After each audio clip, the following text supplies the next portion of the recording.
And welcome to Around the Ozarks Spotlight. Each week, we uncover the stories behind the people who live and work here in Southwest Missouri.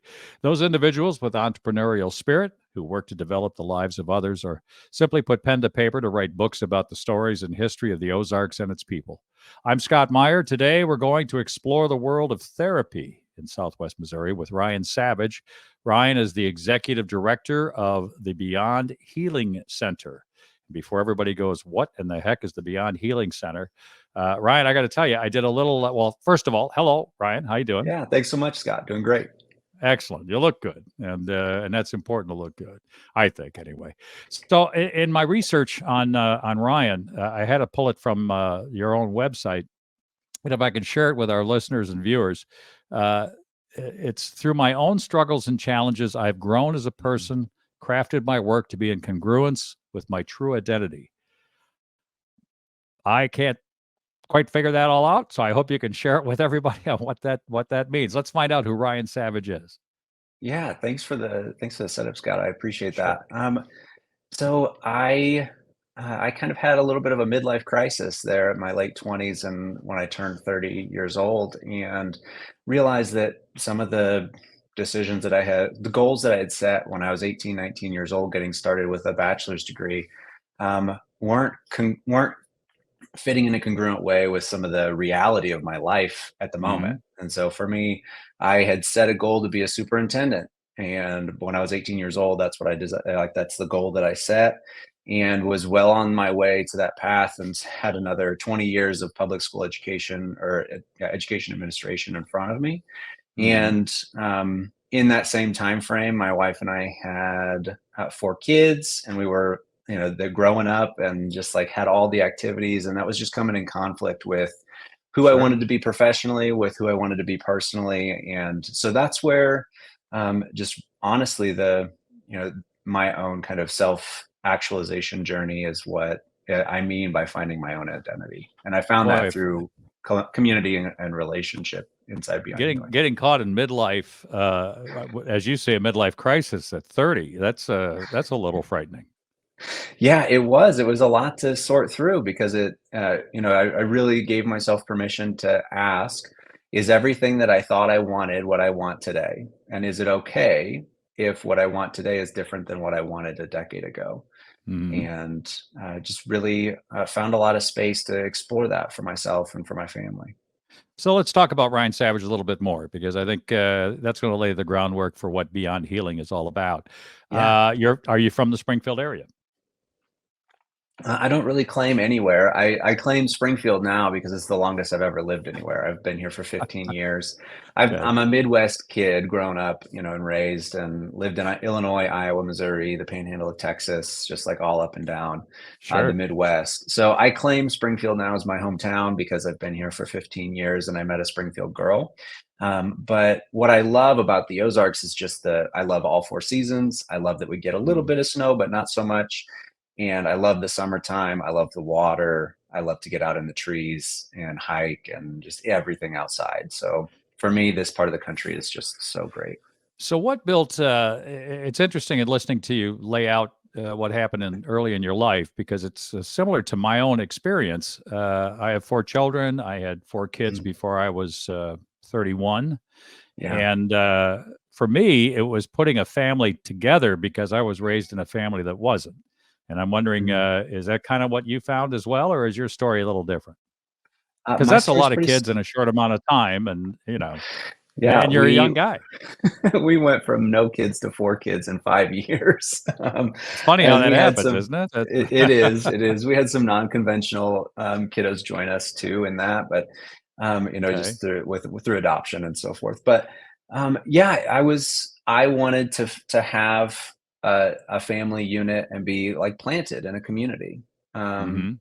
because the constant moving and chasing the next thing was something that just was really disruptive to me growing Sure. up, and challenging to facilitate those relationships. When you're graduating high school at a high school that you've been at for 2 years, and they're going back to their elementary school to go say hi to their kindergarten teacher, those are Yeah. just experiences that you completely miss out on when you're bouncing around chasing the next thing. And Were you an army brat, or were your parents involved in the kind of careers that moved them around the country?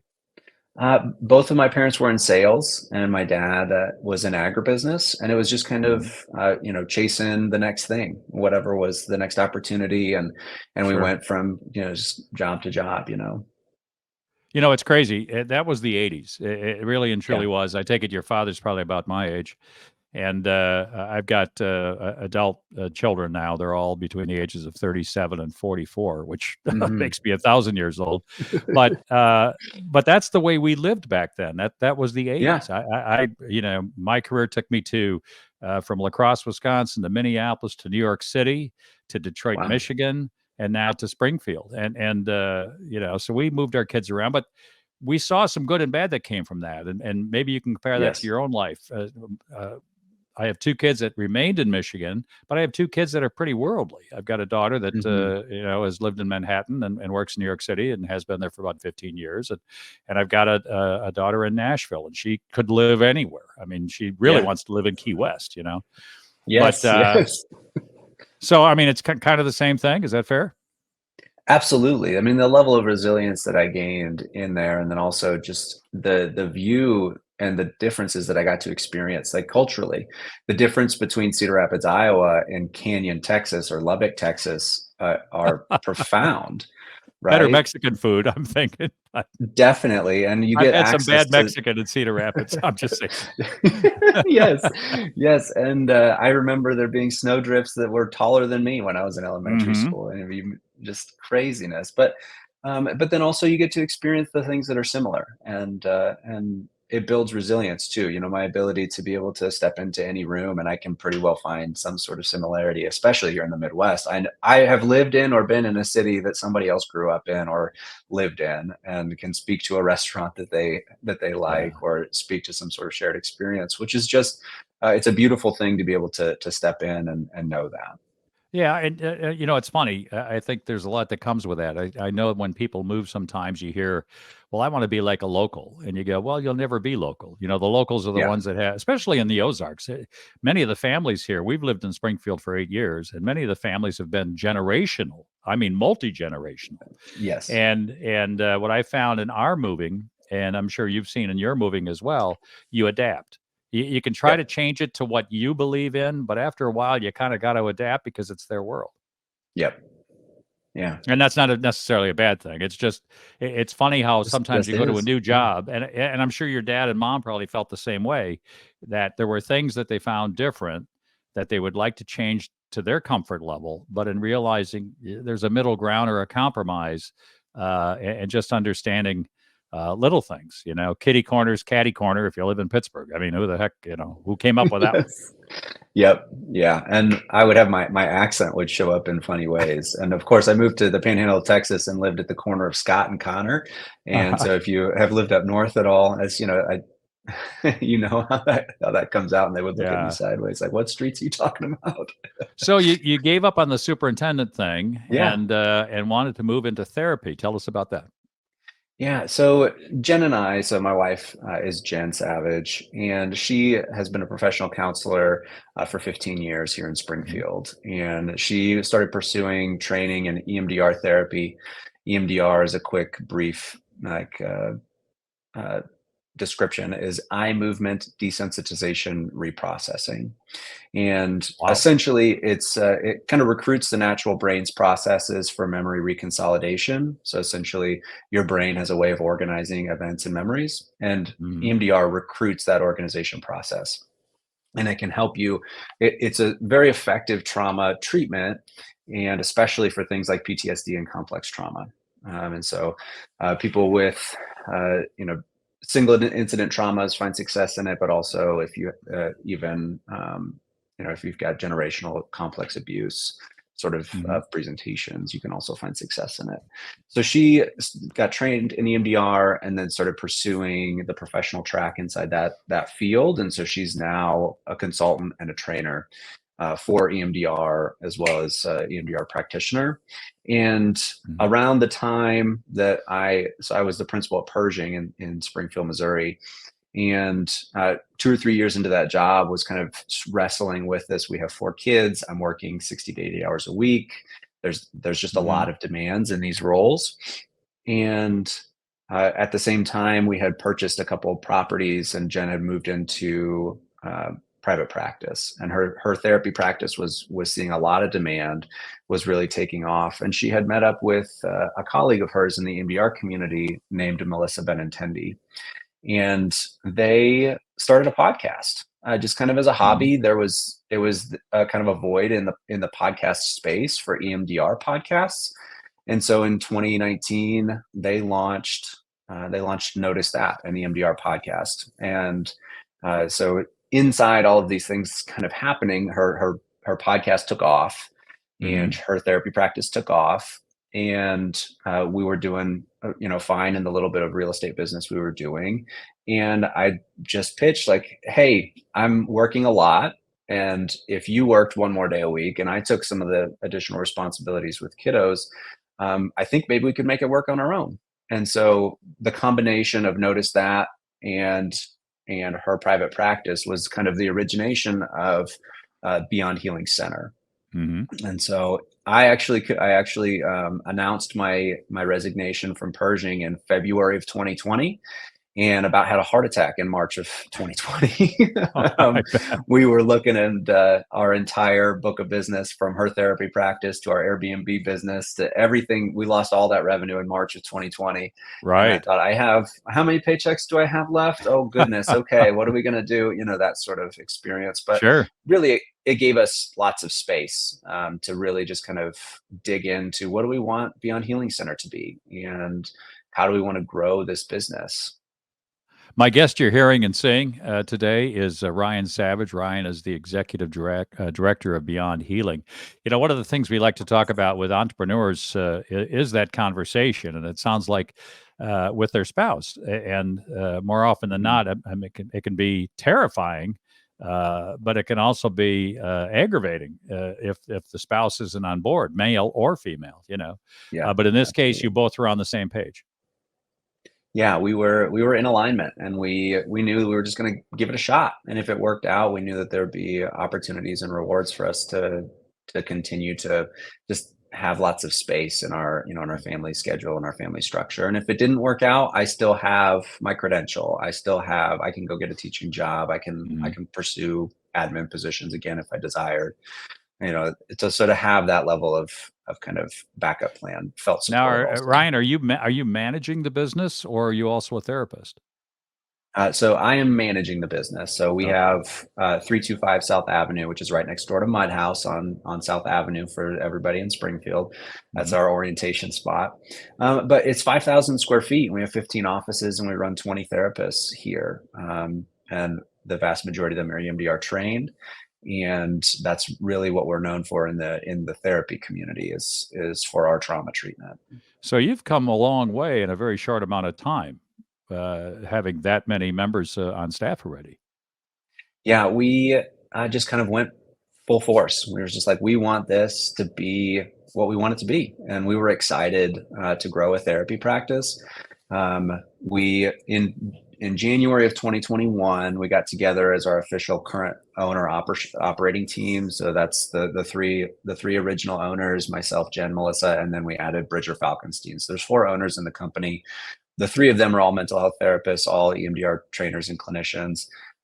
And in June of 2021, we also purchased this building here at 325 South Avenue. And once you Sure. have that much space, it's like, well, let's You just got to invite fill people it. to come and join us. Yeah, invite you, people to come and join you us, got to fill it. Um, yeah, And, and so and we saw that level of growth was something that we we were excited about, but we had no idea what it meant. sure. Um, In the 30 seconds before we break, what's it like being married to a therapist? Do you feel like you're on the couch all the time? Yeah, it was really hard when I was before I was like before I was living like in the world. When I Hmm. was outside the therapy world, she would offer curiosities and questions to me that just completely missed me. Would offer things like, "Well, have you considered that maybe they might feel X, Y, or Z, or something like this?" And I was like, "No, I hadn't considered that. And why would you even ask me such a question?" Those sorts of things are challenging for sure. But I've seen a lot of benefit from it, actually being in really steeped in the space. I can only Beyond imagine. Healing. Yeah. My guest is Ryan Savage, Ryan of the Beyond Healing Center, and he's the executive director. We're going to be back in just a moment with more on Around the Ozarks Spotlight. I'm your host, Scott Meier, back in just a minute. Hey, everybody, it's Ethan and Sarah Forhetz from your favorite podcast, Around the Ozarks in 5. I'm sure you've been wondering, how can I get even more amazing stories, events, and witty banter to start my day? Well, look no further. Here we are. Sign up for our daily newsletter. You'll have what's going on around the Ozarks right at your fingertips each weekday morning. Yeah, just go to aroundtheozarks.com, click on the newsletter tab to sign up. Thanks for listening to Around the Ozarks in 5. We hope to see you in your inbox soon. And welcome back to the second half of today's Around the Ozarks Spotlight. My guest is Ryan Savage. Ryan and his wife. Is it fair to say it's co-owned? Is that, or I guess she's a regular owner of Beyond absolutely. Healing Center. A few things, Ryan, that we wanted to cover was we've got Mental Health Awareness Month. Is that coming up, or are we in it? May is Mental Health Awareness Month. Okay, so we are in the middle of it. Mental health awareness seems to have changed over the years in terms of what is or isn't considered as someone who's maybe in a situation mentally. There's some things that are accepted now that maybe before weren't, and I think there's some things that go unquestioned now that maybe should be. And what are your thoughts on that? Yeah, I think culturally we're experiencing a transition in what is considered kind of mental health needs. And so I think culturally it's well accepted that things like, more what would be considered more debilitating kind of diagnoses like a bipolar disorder or schizophrenia or obsessive compulsive disorder or psychosis, these sorts of, or suicidal ideation, these things for a while now have been culturally acceptable reasons to pursue mental health therapy. And of course they are. Like we're here to serve anyone that is experiencing a mental health experience or crises. But I think what I've discovered for myself personally, not being a therapist and just being in the space, is recognizing that we can benefit from an invitation into broadening this idea of who would benefit from mental health services. Because the reality is anyone in life transition, anyone experiencing increased levels of depression or anxiety, anyone who's experiencing, their fear is bounding them from pursuing something that they desire. Like maybe it's just fear of being in public spaces or fear of being in a relationship. There's so many of these life experiences that are so consistent for all of humanity that also are paired with transition and hardship and confusion and growth and loss. Everything from we're all birthed, we all have a childhood, we all experience rupture, we all experience the loss of a loved one. We experience aging, we experience death of ourselves. All of these things are life transitions that come along that are paired with very human emotions. And sometimes those feel extreme. And when they feel extreme, it feels better to be with someone than to be alone in those experiences. Now, when you have so many associates, that would suggest that there's a lot of people that need a lot of help. Are we seeing an increase in that, or is it simply you filled a need in the Springfield area? Yeah, we are. We're a little bit of a niche kind of treatment approach, and so that's where there are a lot of long wait times for EMDR therapists in Southwest Missouri generally. Because it is an effective treatment modality for trauma, and people desire to come and see a therapist for that. And so we offered a space where we still don't have a wait list. We try to keep our clinician level high enough that we can continue to be open to the public and open to new clients. And then in addition to that, we are a private pay, self-pay clinic. And so that alleviates some of the boundary and restriction that exists in the more medicalized model of mental health therapy. So is it almost holistic therapy? Yeah. So Beyond Healing Center as an idea and as a theory is very much that our mental health is much more than a brain on a stick. right? We're not talking to a brain when they come into the therapy space. We're talking to a nervous system, and the nervous system is far more than just the brain. The nervous system includes all parts of the body. And so when you feel anxiety or fear, you don't just think about it in your mind, you feel it in your gut, or you feel it as a tightness in your chest, or there are very physiological presentations of what have been defined as mental health conditions that oftentimes are ignored or are diagnosed as separate sort of diagnoses or experiences that are medical or not mental health.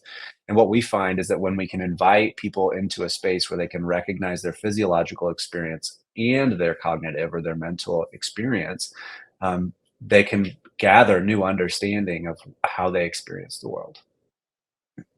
Ryan, are you feeling more and more? Is it individuals reaching out to you for assistance, or is it family members saying, "Hey, this person maybe could use some conversation, and maybe you can help them realize that there's an issue"? Yeah, more often than not, it's individuals reaching out to us. One of the things Okay.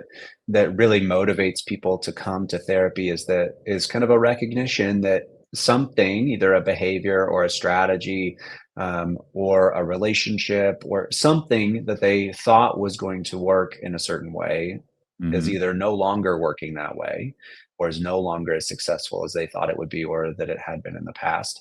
And there's a desire for a deeper understanding of who they are and where they come from, and how hmm that brings them to where they make sense of the world. So this month being the Mental Health Awareness Month, is simply used to provide more information, or is there another? Are they going down another road with that? Yeah, Mental Health Awareness Month, I think, originated out of this idea. One, can we decrease stigma around people who are pursuing mental health services? But then hmm also, can we bring conversation into the public space and public domain that talks about things that feel really scary sometimes, or are really hard to talk about or think about? hmm And can we share resources so that when that scary thing happens, even if it's not in the month of May, there's a touch point, there's a touchstone that reminds us that there are resources out there that can help. With your experience as a manager, in this case, as a manager of a new business, I felt, I had a staff of 50 people in the middle of Mhm. something that I'd never, and I've been through, I'm an old enough guy, I've been around enough Wall Street crashes and, 9/11 Sure. and all this other stuff that affects Mhm. business and affects staff. But here we walk into a thing called a pandemic, and all of a sudden, as Mhm. managers, not necessarily just the employees, but as managers, now every time the phone rings, it could be another employee is sick. It could be a critical client has passed. I mean, it could be you not getting out of bed in the morning saying, "I can't go to Right. work." Yes. And oh, by the way, you see the dollars, and the dollars are being adjusted for whatever reason. Did you go through that yourself? And do you think every one of us, at least folks that have been in not just worker bees, but on the management side or the ownership side, are suffering from a little PTSD from that? Yeah, I think It was something that stressful. I mean, so stressful. And yeah. there are these experiences that are these community wide, these global trauma experiences hmm that shape entire generations. I think about the way I knew two of my great grandmothers, and I got to ask them when I was a younger person, what was it like to live through the Great Depression, right? And hmm the implications of that global trauma had generational impacts for the way that they acted as children, for the way they acted as parents, for the way that they acted and lived out their entire life, which all has implication downstream, right? And so, Sure. considering the pandemic of the early 2020s and what we experienced in that is this shared global trauma that we experienced all together, but all made sense of in ways that were very different sometimes. hmm But absolutely, uh, it shapes the way that you understand what's going to happen the next time something happens, right? It shapes the way, how do I think about my hiring practices? How do I think about my accounting practice? What about cash management? What about employee safety? What's my liability Mhm. for if I send people to work or I keep them home, right? And just balancing this impossible. I just remember we facilitated retreats. That's one of the things that we facilitate now too. But we were facilitating retreats during 2020, and had to ask ourselves: we have the need for the revenue inside the business, and the client is consenting to come. But what Mhm. happens if our retreat is a spreader event? What's our liability concern there Right. if one of our providers ends up getting the retreat client sick or vice versa? And I remember I even drove one of our retreat clients through a mobile testing site to get a test while they were on a clinical retreat with us. And it was Sure. just so anxiety provoking. There was just so much unknown and an impossible equation to try and square. Yeah. So, long story short, we all do have a little PTSD from that deal, right? Absolutely. Yeah. Oh, Absolutely. it was amazing. My guest you're hearing and seeing is Ryan Savage. Ryan, executive director of Beyond Healing, which is helping many others. What would you say your clientele in terms of numbers looks like? I mean, how big is the practice? Yeah, we have between 5 and 600 clients that we Wow. carry on a regular basis. Okay. And we see them at varying rates depending on availability of therapists Hmm. and availability of clients. Some people come just once a month, some people come weekly. We also have movement services. We have connection with body services like massage and Reiki and craniosacral. And we also facilitate full scale retreats where people from around the country will fly in. We Hmm. also facilitate them for locals as well. But I will receive uh, EMDR intensives where you can receive three hours of EMDR per day, Hmm. which just really allows for some really targeted work inside whatever trauma you may be experiencing. Now, you had mentioned your own podcast that you have. Would you Yeah. share that again? How people can find that podcast? Absolutely. So, Beyond Trauma podcast is the podcast that is public facing, and it answers the questions like, who comes to therapy? Why would you come to therapy? What is your therapist going to make you talk about? What are they writing down when they make notes? Like all of these questions that people have about what is therapy like are all Hmm. answered inside the Beyond Trauma podcast. You can find it on Spotify or on Apple iTunes, or you can check out our website, which is connectbeyondhealing.com. And we have immediate availability here in Springfield for EMDR therapy, and we would love for you to check us out. In therapy, is there an outcome? Obviously, there's an income because you got the folks that need or feel like they need therapy and Mhm. experience, I guess, growth as they go through the process. But do you ever Yeah. feel? Is there ever a finality to therapy? Yeah, that's such a beautiful question because the answer is yes, because everything comes to an end. However, um, there is different theoretical kind of approaches to why does somebody come to therapy. Hmm. And so there's kind of, to put it, to kind of overgeneralize it, we put it into two camps, right? We have a solutions focused therapy practice, and then we have a self actualization or a self identity therapy practice. And so inside Beyond Healing Center, our theoretical approach is much more in this self actualization, self identity exploration sort of experience. Hmm. However, we're happy to meet clients where they are. And so if they're coming in and saying, I have 8 sessions to give, and this is my goal to reach, then we'll meet you there. But our preference in a theoretical approach is away from solutions focused therapy. In our remaining 30 seconds together, Ryan, you want to tell folks how to get a hold of the Beyond Healing Center? Yeah, check us out at connectbeyondhealing.com. If you're interested in services, there's a form there. We also just have an open phone number, 417-942-7384. And we're on all the social medias. You can connect with our website there to find us. So thanks so much for this opportunity, Scott. Hey, I really appreciate you sharing and opening up and also maybe redefining a little bit of what mental health looks like as we move forward. I want to Yeah, thank my thanks. guest today, Ryan Savage, on Around the Ozarks Spotlight, also my producers, Taylor Worley and Jay Stevens, and all of you for joining us. If you happen to miss all or part of today's conversation, you can always find ATO Spotlight at aroundtheozarkspot.com or the ATO app found in either the Apple App Store or Android apps, where you'll find today's program as well as all of the last year and a half's worth of shows. I'm Scott Meier. Remember, every day is a gift, the best present you can ever receive. Have a great day.